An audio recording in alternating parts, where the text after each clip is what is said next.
ये हम सब सुनते हैं करवा चौथ की पौराणिक व्रत कथा। एक साहूकार के 7 लड़के और एक लड़की थी। एक बार कार्तिक मास की कृष्ण पक्ष की चतुर्थी तिथि को सेठानी सहित उसकी सातों बहुएं और उसकी बेटी ने करवा चौथ का व्रत रखा। रात्रि के समय जब साहूकार के सभी लड़के भोजन करने बैठे तो उन्होंने अपनी बहन से भी भोजन करने को कहा। इस पर बहन ने कहा, भाई अभी चांद नहीं निकला है। चांद के निकलने पर उसे अर्घ्य देकर ही मैं आज भोजन करूंगी। साहूकार के बेटे अपनी बहन से बहुत प्रेम करते थे। उन्होंने अपनी बहन का भूख से व्याकुल चेहरा देख कर बहुत दुख हुआ। साहूकार के बेटे नगर के बाहर चले गए और वहां पर एक पेड़ पर चढ़कर अग्नि जला दी। घर वापस आकर उन्होंने अपनी बहन से कहा, देखो बहन, चांद निकल आया है। अब तुम उन्हें अर्घ्य देकर भोजन ग्रहण करो।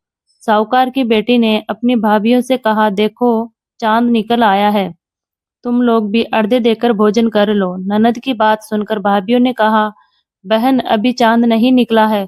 तुम्हारे भाई धोखे से अग्नि जलाकर उसके प्रकाश को चांद के रूप में दिखा रहे हैं। साहूकार की बेटी अपनी भाभियों की बात को अनसुनी करते हुए भाइयों द्वारा दिखाए गए चांद को अर्घ्य देकर भोजन कर लिया।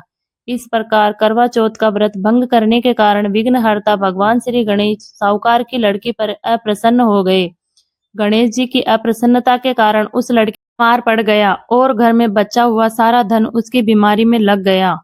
साहूकार की बेटी को जब अपने किए हुए दोषों का पता लगा तो उसने बहुत पश्चाताप हुआ।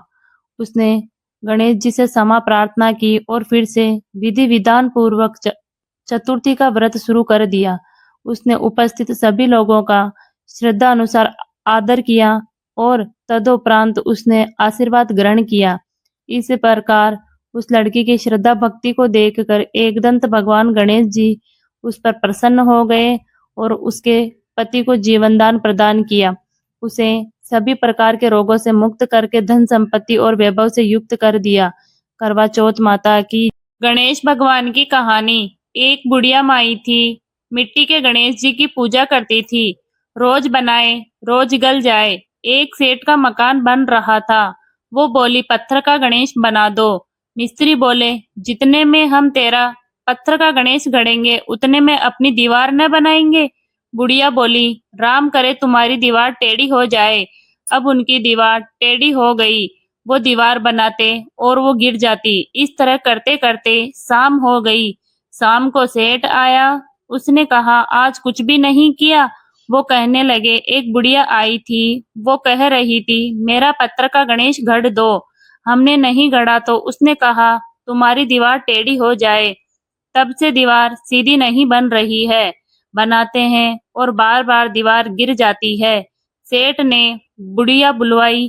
सेठ ने कहा, हम तेरा सोने का गणेश गढ़ देंगे, हमारी दीवार सीधी करवा दो। सेठ ने बुढ़िया को सोने का गणेश गढ़वा दिया।